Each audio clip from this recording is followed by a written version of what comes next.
సంచలన దర్శకుడు రామ్ గోపాల్ వర్మకు షాక్ తగిలింది. చెక్ బౌన్స్ కేసులో 3 నెలల జైలు శిక్ష పడింది.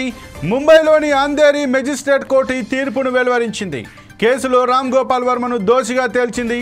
విచారణలో భాగంగా వర్మ న్యాయస్థానంకు గైర్హాజరవుతూ వస్తుండటంతో ఆగ్రహించిన కోర్టు ఆయనపై నాన్ బెయిలబుల్ వారెంట్ జారీ చేసింది.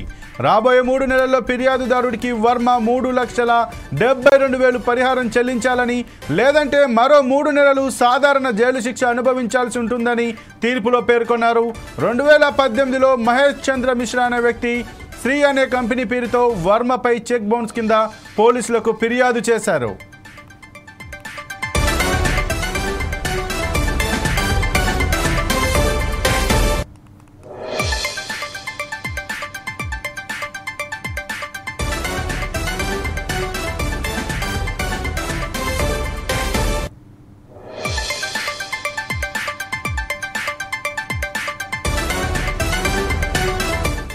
సంచలన దర్శకుడు రామ్ గోపాల్ వర్మకు షాక్ తగిలింది. చెక్ బౌన్స్ కేసులో 3 నెలల జైలు శిక్ష పడింది.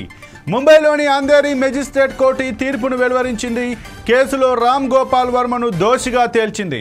విచారణలో భాగంగా వర్మ న్యాయస్థానంకు గైర్హాజరు అవుతూ వస్తుండటంతో ఆగ్రహించిన కోర్టు ఆయనపై నాన్ బెయిలబుల్ వారెంట్ జారీ చేసింది.